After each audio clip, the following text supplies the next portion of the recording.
السلام علیکم ورحمۃ اللہ وبرکاتہ. سبحان اللہ وبحمدہ عدد خلقہ ورضا نفسہ وزنۃ عرشہ مداد کلمات. سبحان اللہ وبحمدہ سبحان اللہ العظیم. پارہ نمبر 4 ہے سورہ النساء اور اس کی آیت نمبر ہے 11. علیکم السلام.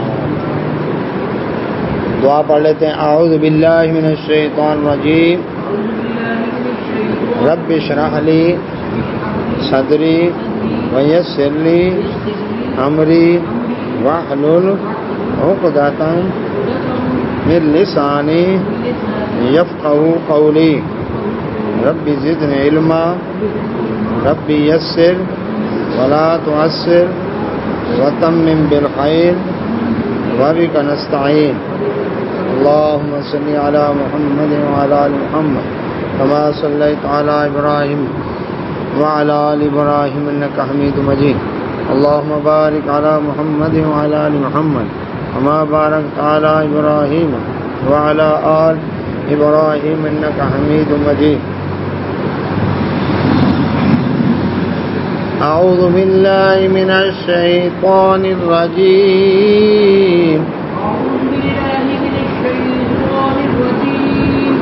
یوصیکم اللہ فی اولادکم للذکر مثل حظ الانثیین فإن کن نساء فوق اثنتین فلهن ثلثا ما ترك وإن كانت واحدة فلها النصف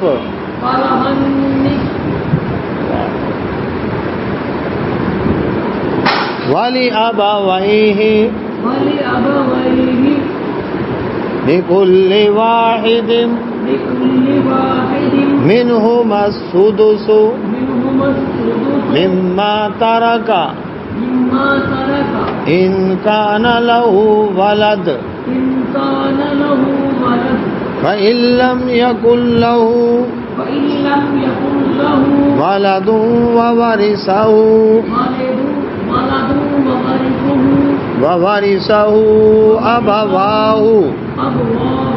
أبواه فلأمه الثلث فإن كان له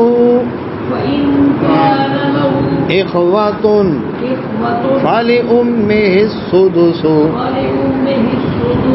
من بعد وصية يوصي بها أو دين. آباؤكم وأبناؤكم لا تدرون أيهم أقرب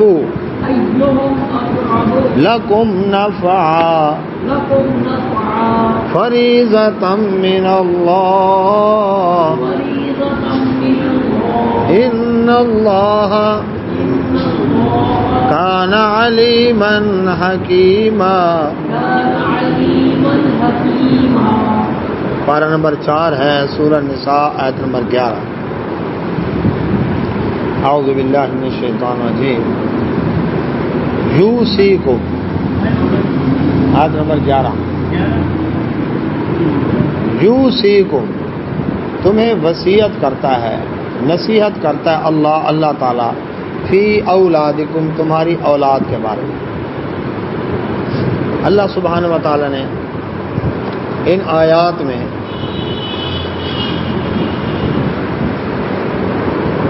اور اس سے پچھلی آیات میں وراثت سے متعلق احکامات بیان کیے ہیں. وراثت جسے ترکہ بھی کہتے ہیں. ترک سے ہے، ترک مانا چھوڑ جانا، چھوڑنا. مرنے والا جو چھوڑ جائے وہ ہے ترکہ، اس کی ہے وراثت۔ اس میں یہ آیات بڑی بنیادی حیثیت رکھتی ہیں۔ رسول اللہ صلی اللہ علیہ وسلم نے فرمایا علم الفرائض سیکھو۔ وراثت کے احکام ان کو علم الفرائض بھی کہتے ہیں، اور یہ سب سے مشکل ترین احکامات ہیں، کیونکہ حساب کتاب کا معاملہ ہے، اور اس میں یہ خدشہ ہوتا ہے کہ کسی کا حق مارا نہ جائے۔ اسلام سے پہلے وراثت کے متعلق جو طریقہ تھا وہ مختلف تھا۔ ایک تو لوگ کسی کے ساتھ پگڑی تبدیل کر لیں، بھائی بھائی بن جائیں، وہ کہتے تھے اب میری جائیداد کا وارث تو ہے، اب ہمارا ایک کھاتا، باقی محروم رہتے وارث۔ اس طریقوں کو بھی اسلام نے کنڈم کر دیا۔ اس میں صرف ایک اجازت دی کہ 1/3 حصہ جائیداد کا وہ غیر وارث کے لیے وصیت کر سکتا ہے۔ اگر کوئی شخص دیکھتا ہے کہ کوئی بہت غریب ہے، مستحق ہے، بیوہ بہو ہے، یتیم پوتا نواسا، اسی طرح اللہ پر، اور ایسے رشتہ داروں کے اندر جو کمزور ہیں، لاچار ہیں، تو ان کے لیے کتنی زیادہ سے زیادہ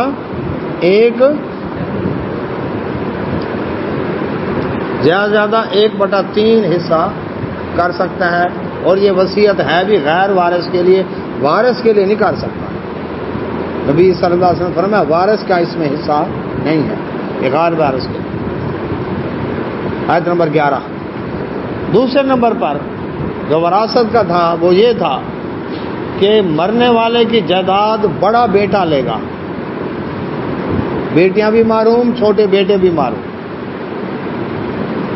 اسلام نے کہا نہیں، مرنے والا مر گیا اور اس کی بیوی کے پیٹ میں بچہ تھا، شیر خوار بچہ، جب وہ پیدا ہو اور اس کو آواز نکالے، بچہ روتا ہے نا، تو اس کا بھی حصہ ہے، اسلام نے اس کا بھی حصہ رکھا، اپنی مرضی سے نہیں۔ اچھا، بہن بھائیوں کی قسمیں بتائی تھیں آپ کو یاد ہے؟ ایک ہے عینی، جسے سگے بہن بھائی کہتے ہیں، ماں اور ایک ماں باپ کی اولاد، یہ عینی سگے بہن بھائی۔ ایک ہے اللاتی، باپ ایک ماں الگ الگ، جس کو کہتے ہیں ستیلے بہن بھائی، ٹھیک ہے جی۔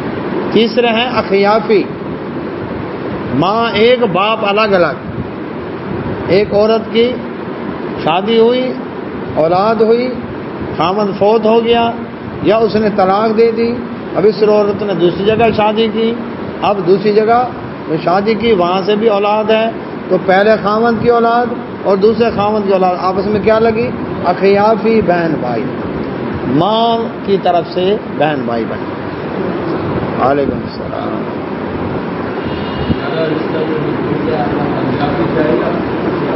کون سا؟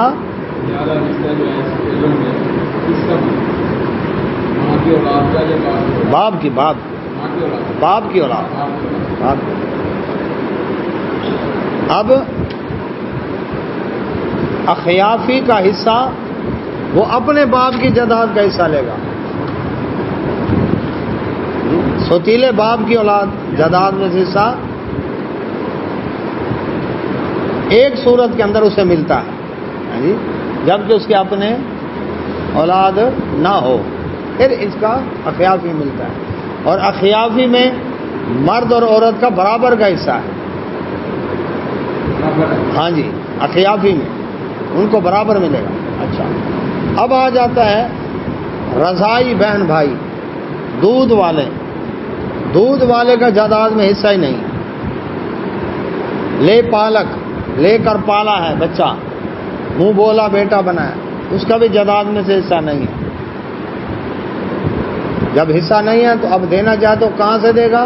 1/3 جو وصیت کا اس کو حق ہے، سارے مال کی وصیت کا حق نہیں ہے۔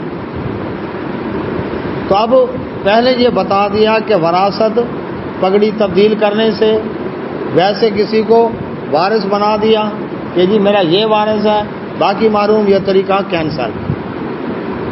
دوسرا، بڑے بیٹے جائیداد لیں گے، باقی چھٹی۔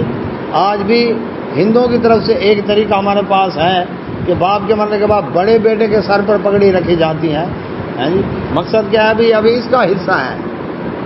اسلام نے کہا نہیں، وہ شیرخوار بچہ، اس کا بھی حصہ، بیٹیوں کا بھی حصہ اس میں موجود ہے، ماں باپ کا بھی حصہ بنتا ہے۔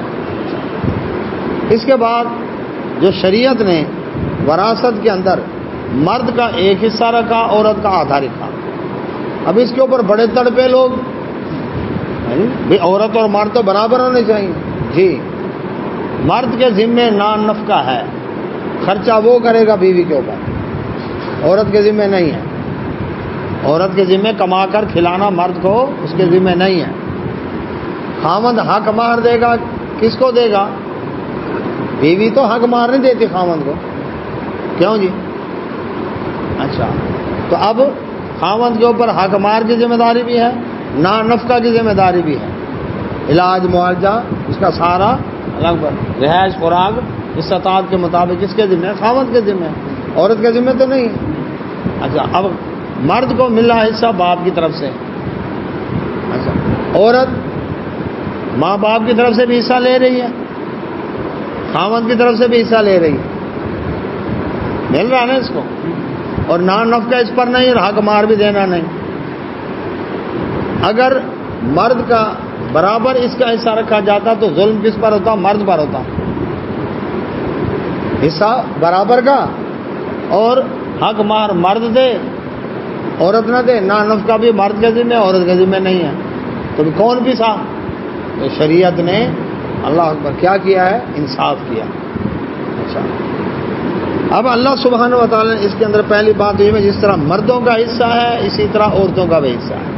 یہ پہلے ہم آیت پڑھ چکے ہیں، للرجال نصیب مما ترک الوالدین والاقربون وللنساء نصیب مما ترک الوالدین والاقربون۔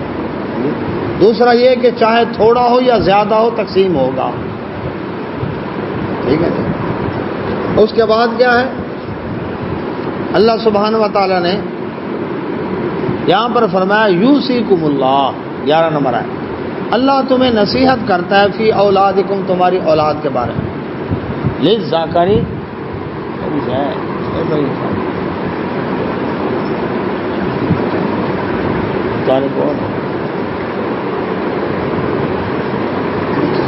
ہند نالتا ہے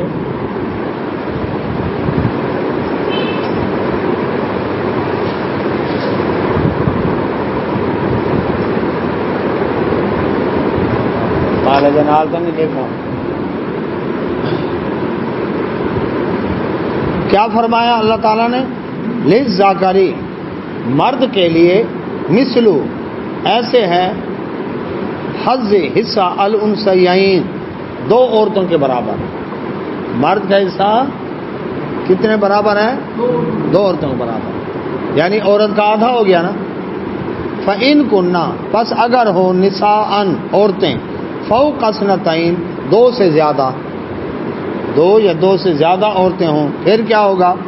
پھر فرمایا فَلَهُنَّ، پس ان کے لیے ثلثا، 2/3 ہے، ما ترک، جو وہ چھوڑ جائے۔ پھر اس کا کتنا ہوگا؟ 2/3 جو وہ چھوڑ جائے۔ اچھا، اب اس کے اندر کیا ہے جی؟ یہ میں ساتھ ساتھ ایک ڈایاگرام لے آیا ہوں، ساتھ ساتھ آپ کو دکھاتا چلا جاؤں اور ساتھ ہی یہ کرتا جاؤں۔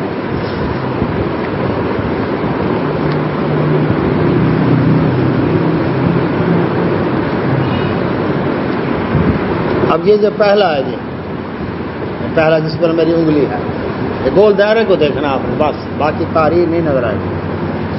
2 یا زائد بیٹیاں ہوں تو اس کے کیا ہوں گے؟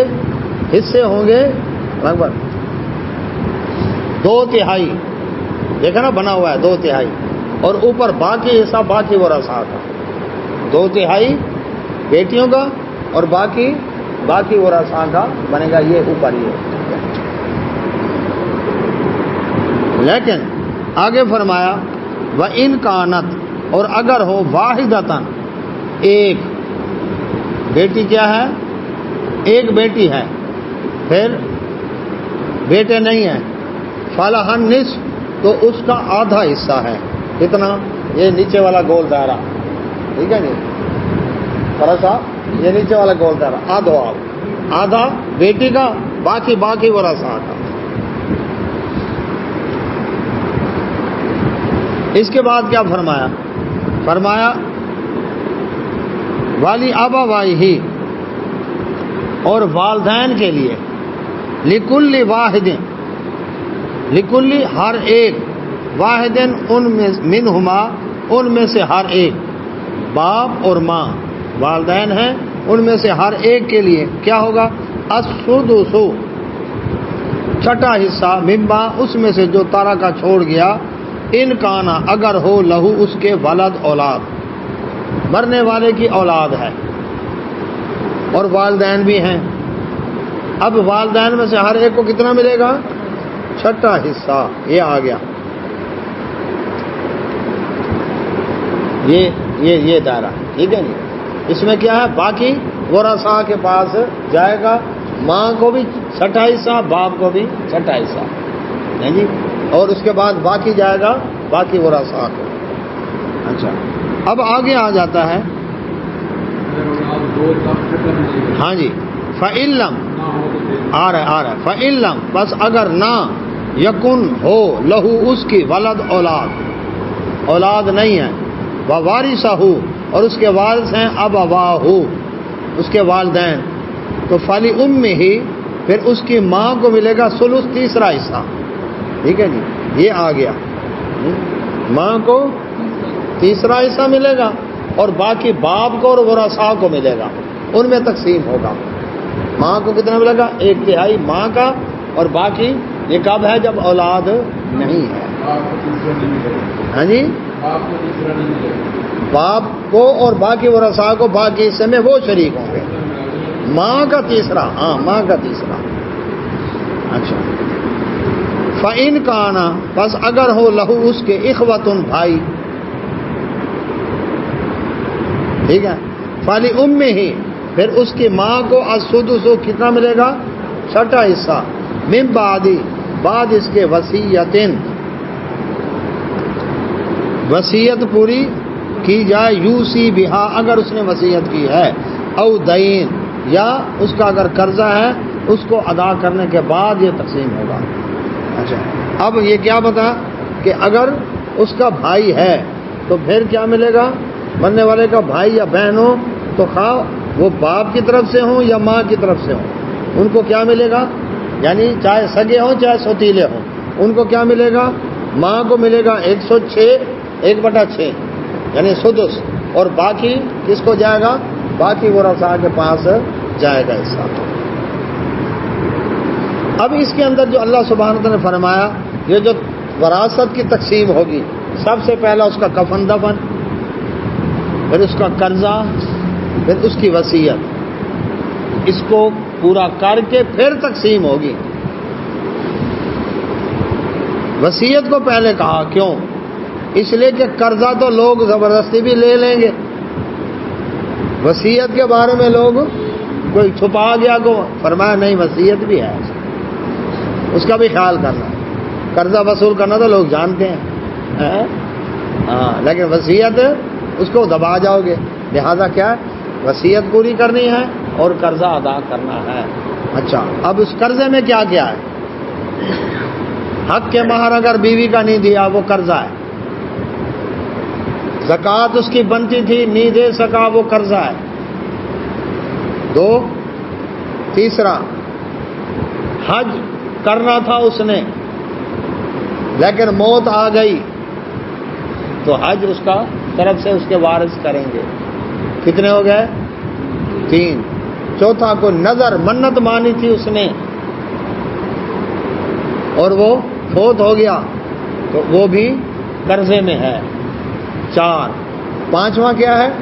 فدیہ اس نے کوئی دینا تھا، شریعت کی طرف سے اس کے اوپر فدیہ بنتا تھا، جیسے روزوں کا فدیہ، ٹھیک ہے جی، ایسے کوئی اور فدیہ بنتا ہے تو وہ قسم توڑی، اس کا وہ دینا تھا فدیہ اس نے، تو وہ فدیہ بھی قرضہ ہے اس کے اوپر. وہ بھی اس کی طرف سے ادا کیا جائے گا۔ تو بیوی کا حق کے مہر، زکوٰۃ، اس کے بعد کیا ہے نظر منت، حج، اور کیا ہے فدیہ، یہ اس کو ادا کرنا ہے، ادا کیا جائے گا۔ پھر آتی ہے وصیت۔ وصیت ہے غیر وارث کے لیے، وارث کے لیے یہ میرا بیٹا بڑا اچھا ہے، اس کو میں دے دوں 1/3 میں سے، نہ وارث کے حصے اللہ نے مقرر کر دیے، وہ تمہاری ثوابت پر نہیں رکھا، اس میں ڈنڈی نہیں مار سکتے۔ تو فرمایا اللہ سبحانہ و تعالیٰ نے آباؤکم، تمہارے آبا والدین، و ابناؤکم، تمہاری اولاد، لا تدرون، تم نہیں جانتے، ایہم، ان میں سے کون، اقرب لکم، زیادہ قریب ہے تمہارے لیے نفع، فائدہ دینے میں۔ اللہ تعالیٰ فرمایا یہ جو میں نے اس سے مقرر کیا نا، تمہیں نہیں پتا کس کو کتنا ملنا چاہیے، کس کو کتنا، کون مجھے زیادہ فائدہ دے گا کون۔ بعض اوقات اولاد کو لکھ کر دے دیا، اولاد کل کو جوتے مار کے باہر نکال دیتی ہے۔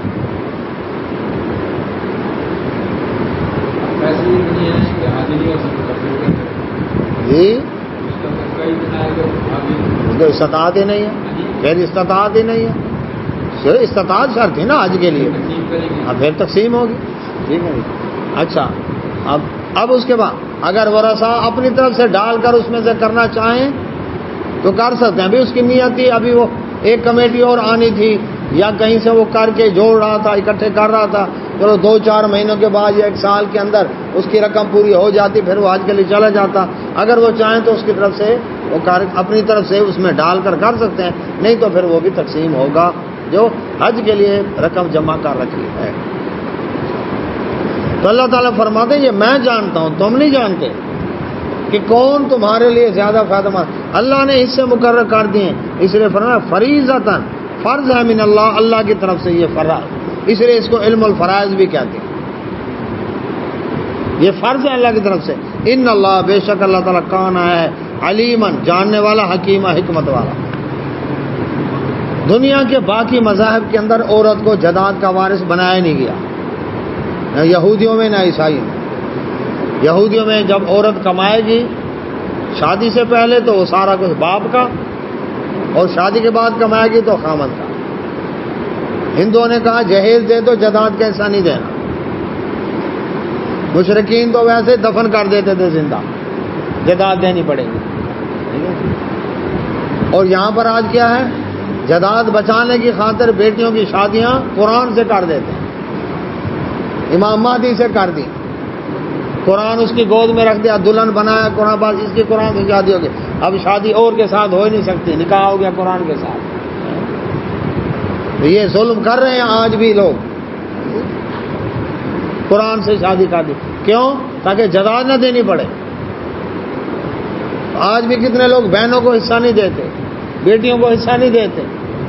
بیٹے اللہ اکبر، چاہے کل کو جوتے مارے گھر سے باہر نکالیں، بیٹوں کی بہت زیادہ خدمت کریں، لیکن بیٹیاں پرایا دھن ہے، جہیز دے دیا تھوڑا ہے۔ اسلام نے حق رکھا ہے بیٹیوں کا، بہن کا،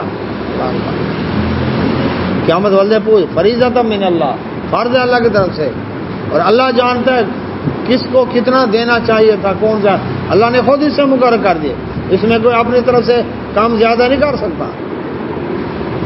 وَلَكُمْ، اور تمہارے لیے، نصف، آدھا ہے، ما جو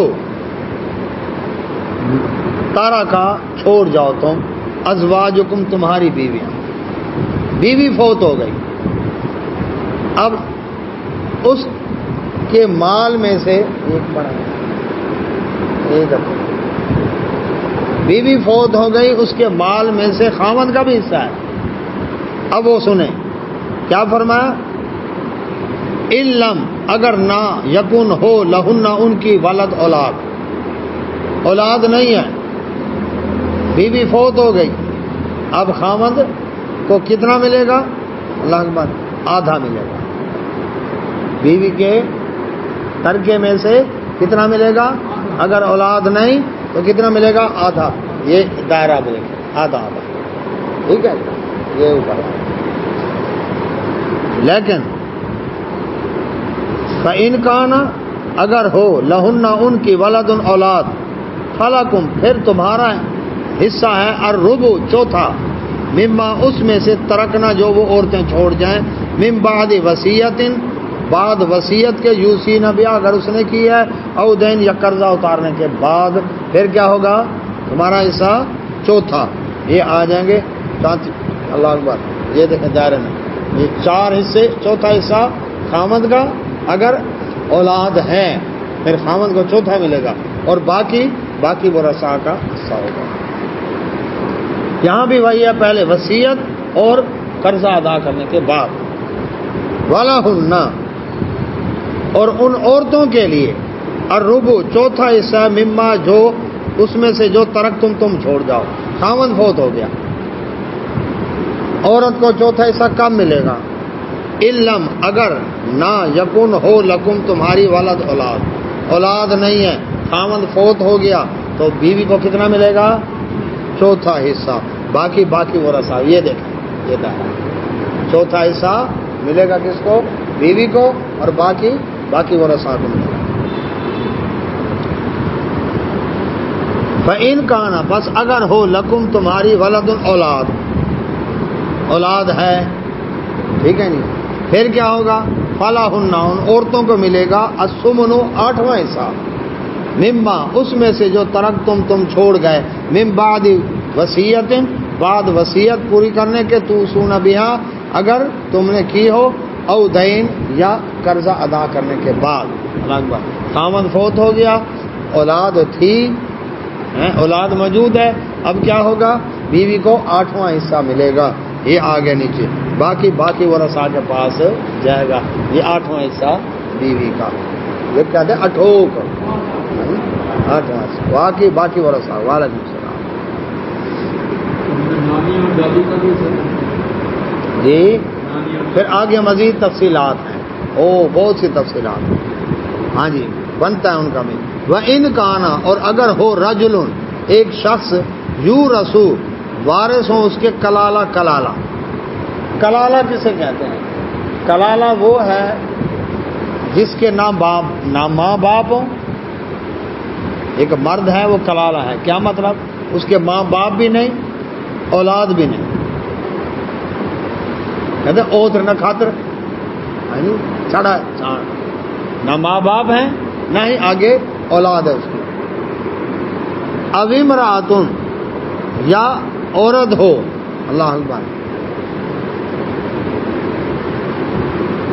مرد ہو کلالہ یا عورت ہو کلالہ. کیا فرمایا؟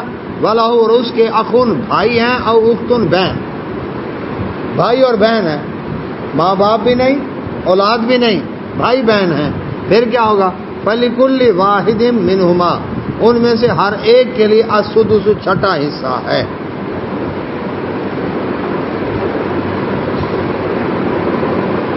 یہ آ گیا جی. باقی حصہ کیا؟ چھٹا حصہ ہر ایک کے لیے، یعنی کتنا ہوگا؟ 1/6 بھائی کو، 1/6 بہن کو، اور باقی ورثاء کو. یہ دائرہ بنا ہوا ہے. ٹھیک ہے. اس کے بعد کیا فرمایا؟ فَإِنْ كَانُوا اگر ہوں اکثر زیادہ من ذالک اس سے، ایک بہن بھائی کے بجائے زیادہ بہن بھائی ہیں، پھر کیا ہے؟ فہم پس وہ شرکاء شریک ہوں گے فی الثلث 1/3 میں، من بعد وصیت یوصی بہا وصیت اگر انہوں نے کی ہے تو پورا کرنے کے بعد، او دین یا قرضہ ادا کرنے کے بعد. اچھا اب کیا ہوگا؟ بہن بھائی ہیں، 3 ہیں، 4 ہیں، 5 ہیں، 6 ہیں، جتنے بھی ہیں، یہ سارے کے سارے 1/3 میں شریک ہوں گے، اور باقی سارا وارثوں کے اندر، باقی وارثوں میں جائے گا. پھر یہ 1/3 میں، لیکن ہر ایک کا حصے مقرر کر دیے تھے. اس طرح ہو تو ایسے. یہ سب سے مشکل ہے علم الفرائض، وراثت کا علم. فرمایا اللہ سبحانہ وتعالی نے غیر مضار، نقصان پہنچائے بغیر. نقصان پہنچانا کیا ہے؟ نقصان وصیت میں یا نقصان وراثت میں؟ نقصان یہ ہے کہ اللہ نے جو حصے مقرر کیے ہیں ان میں سے ایک کو زیادہ دے دیتا ہے، باقی محروم رہیں گے نا. کیوں زیادہ دے رہا ہے؟ اللہ نے تو مقرر کر دیا حصہ، جب مقرر کر دیا ہے تو اب اس کا حق ہی نہیں بنتا، اب اس کا حق ہی نہیں بنتا، یہ نقصان کر گیا۔ اچھا، دوسرے نمبر پر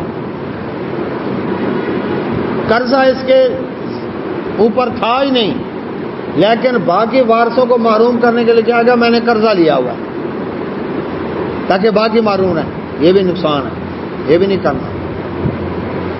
وصیت میں نقصان کیا ہے، 1/3 کا اس کو حق دیا گیا تھا، 1/3 سے زیادہ کی وصیت کر لیتا ہے، یا وصیت کر لیتا ہے کس کے لیے، وارث کے لیے وصیت کر لیتا ہے، میرا یہ بیٹا بڑا اچھا ہے، میرا خدمت گزار ہے، اس کو 1/3 میں سے بھی دے دو نا،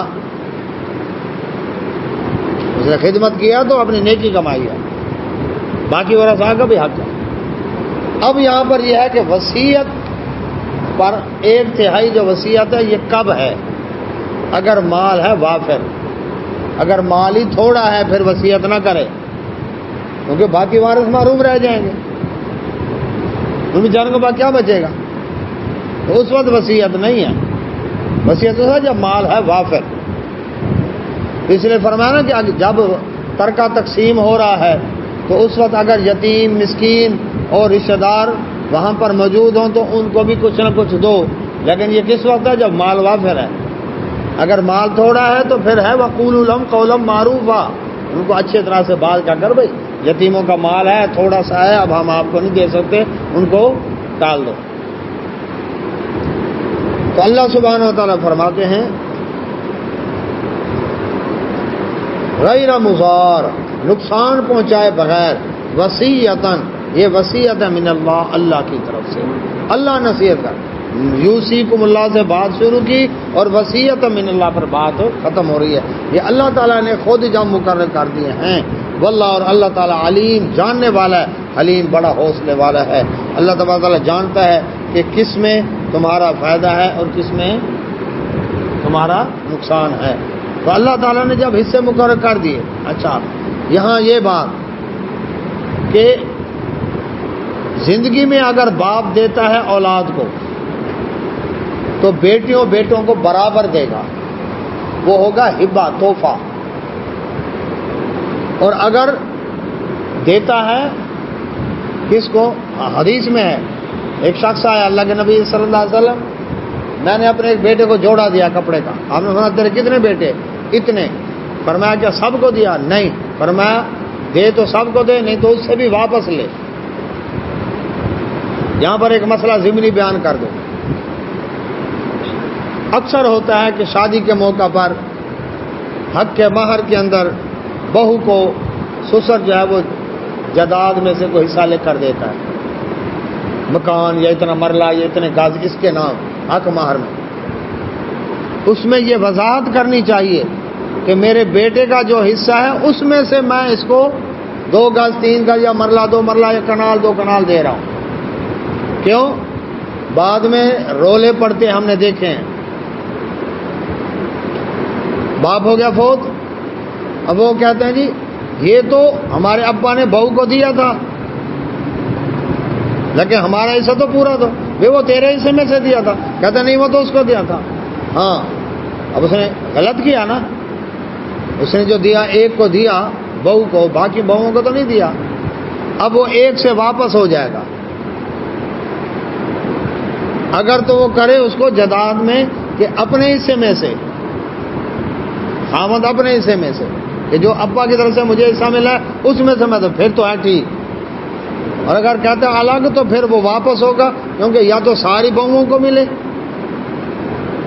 یا پھر کسی کو نہ ملے، اور اس وقت واپس لینے کا حق دیا نبی صلی اللہ علیہ وسلم نے، آپ نے فرمایا اس سے جوڑا واپس لے، یا دے تو سب کو دے، نہیں تو اسے واپس لے، یا تو وہ یہ کہے کہ نہیں یہ جو میری حصہ جو بنتا تھا اس میں سے میں یہ میری بیوی کا آ گیا، تو یہ یہاں پر یہ قانونی طور پر وضاحت کرنی چاہیے اس بات کی، نہیں ہوئی تو بعد میں اس کو درست بھی کیا جا سکتا ہے۔ ہاں اگر وافر ہے تو پھر باقی بہوؤں کو بھی دے، ان کا بھی حق بنتا ہے۔ تو اللہ سبحانہ و تعالیٰ فرماتے ہیں تلک حدود اللہ، یہ اللہ کی حدیں ہیں، یہ نہیں ہے کہ کوئی پارلیمنٹ، کوئی کونسل، کوئی کمیٹی، کوئی پریں پنچایت بیٹھ کر اس کے بارے میں فیصلہ کر اب اس کا حصہ بڑھا دو، اس کا گھٹا دو، اس کا نہ یہ بالکل حتمی ہے، اللہ تعالیٰ نے مقرر کر دیا۔ وَمَن يُطِعِ اللَّهَ، اور جو شخص اطاعت کرے اللہ کی و رسول اور اس کے رسول صلی اللہ علیہ وآلہ وسلم کی اطاعت کرے گا تو اللہ تبارک و تعالیٰ فرماتے ہیں یدخلہ، اس کو داخل کیا جائے گا جنات، ایسی جنتوں میں تجری بہتی ہیں من تحتہا، جن کے نیچے الانہار، اللہ سبحانہ و تعالیٰ جن کے نیچے نہریں بہتی ہیں، خالدین فیہا، اس میں وہ ہمیشہ رہیں گے، ذالک الفوز العظیم، یہ بہت بڑی کامیابی ہے۔ لیکن وَمَن یعص اللہ، جس نے نافرمانی کی اللہ کی و رسول اور اس کے رسول صلی اللہ علیہ وسلم کی نافرمانی کی، وَیَتَعَدَّ، اور زیادتی کی حدود ہو اللہ کی حدوں میں، اللہ نے حصے جو مقرر کیے اس نے گڑبڑ کر دی، ان کے مطابق نہیں چلا، اللہ کی حدوں کو توڑا، یدخلہ، داخل کیا جائے گا اس کو نارن، جہنم کی آگ میں، خالدن فیہا، اس میں ہمیشہ رہے گا، وَلَهُ، اور اس کے لیے عذاب مہین، ذلیل و رسوا کرنے والا عذاب۔ حدیث میں اللہ کے نبی صلی اللہ علیہ وسلم فرمایا ایک شخص 60 سال تک عبادتیں کرتا ہے لیکن وصیت کے معاملے میں ڈنڈی مار جاتا ہے، وراثت کی تقسیم میں ڈنڈی مار جاتا ہے، رسول اللہ صلی اللہ علیہ وسلم فرمایا جہنم میں جائے گا۔ قرآن نے بھی کہا یہ اللہ کی حدیں ہیں، جس نے حدوں کو توڑا تو اللہ تبارک و تعالیٰ اس کو جہنم، لیکن جس نے ان حدوں کی پاسداری کی اللہ تعالیٰ اس کو جنت میں بھیجے گا۔ وعلیکم السلام۔ اب یہاں پر آیا کہ وراثت کے لیے کچھ معاملات ایسے ہیں جن میں وراثت کا حقدار نہیں رہتا، دین تبدیل ہو گیا، مرتد ہو جائے، باپ کافر ہے بیٹا مسلمان ہے، جداد کا حق نہیں ہے، کافر مشرک باپ کی جداد میں سے حصہ نہیں، باپ مسلمان ہے بیٹا کافر مشرک ہے، جداد تقسیم کا اس کا حصہ نہیں ہے، مسلمان تھا اور مرتد ہو گیا، حصہ ختم اس کا جداد۔ ٹھیک، اس کے بعد دوسرا کیا ہے، ایک دین بدل جانا، دین تبدیل ہو، دوسرے نمبر پر جداد، قاتل کو مقتول کی جداد نہیں ملے گی، وراثت نہیں ملے گی، بیٹے نے باپ کو قتل کر دیا، گولیاں مار دوں، قتل کر دیا، جداد کیسے؟ شریعت اس کو جداد سے محروم کرتی ہے، زبردستی لیتا ہے، حرام کھاتا ہے، قیامت کو اللہ کو جواب دینے سے، ہیرا پھیری کر کے عدالت سے وہ کرتا ہے تو اب بھی گناہ گار ہے، لیکن شریعت کا فیصلہ کیا ہے کہ قاتل مقتول کا وارث نہیں، وراثت اس کی ختم ہو گئی، اس کے بارے میں کہہ دیا، تو اللہ سبحانہ و تعالیٰ نے اس کے بارے میں فیصلہ کر دیا ہے کہ اسی طرح سے ایک شخص جو ہے ترکہ میت کا، اس کا اصول سمجھ لیں کہ مرنے والا جس دن فوت ہوا اس دن لکھیں، یہ ہر کیس الگ الگ ہے، یہ بتا دوں، بنیادی احکام دے دیے ہیں، اب جو فیصلہ کریں گے ان بنیادی احکام کو سامنے رکھ کر کریں گے، لیکن مشکل کیوں ہے یہ علم الفرائض؟ اس لیے کہ ہر کیس الگ فائل ہے۔ مرنے والا جس دن فوت ہوا اس دن موٹر سائیکل پر جا رہے تھے دو آدمی، دونوں ہے باپ بیٹا، ایکسیڈنٹ ہو گیا، اب دیکھا جائے گا باپ پہلے مرا یا بیٹا پہلے مرا، دونوں کی ڈیتھ ہو گئی، آگے پیچھے مرنے سے احکام بھی بدل جاتے ہیں، آگے پیچھے مرنے سے احکام بدل جاتے ہیں، بیٹا ہو گیا پہلے فوت، باپ ہوا بعد میں فوت، تو اب باپ کی جائیداد میں تقسیم ہونا ہے نا، بیٹے کی تو نہیں، اب احکام اور ہیں، اور باپ ہوا پہلے فوت بیٹا ہوا بعد میں فوت، احکام اور ہوں گے، تو یہ دیکھا جائے گا مرنے والا جس دن فوت ہوا، بڑا بہترین طریقہ ہے اس کا ناصر صاحب، مرنے والا جس دن فوت ہوا اس دن اس کی بیوی، بچے، بہن، بھائی، والدین، ان کو لکھ لیں کہ کون کون اس دن اس ٹائم زندہ تھا، لکھ کر آپ لے جائیں، وراثت کا علم جاننے والے مفتی صاحب نے کہا کہ یہ مرنے والا ہے اور اس کی یہ وارث اس دن زندہ تھے۔ اب اس کے بارے میں دیکھیں شریعت کیا کہتی ہے، کس کا کتنا حصہ بنتا ہے، پھر اس کا وہ نکالیں گے حساب۔ یہ ہے اس کا طریقہ۔ قرآن نے بنیادی احکام دے دیے، ہاں جی، تو کلالہ تک کے حوالے سے بھی بات کر دی ہے شریعت نے، اس لیے ہر چیز واضح ہو گئی ہے۔ اللہ تعالیٰ سے دعا ہے اللہ سمجھنے میں توفیق عطا فرمائے۔ وآخر دعوانا الحمدللہ رب العالمین۔ جزاک اللہ خیر وحمد جزاک۔ سبحانک اللہم و بحمدک، اشہد ان لا الہ الا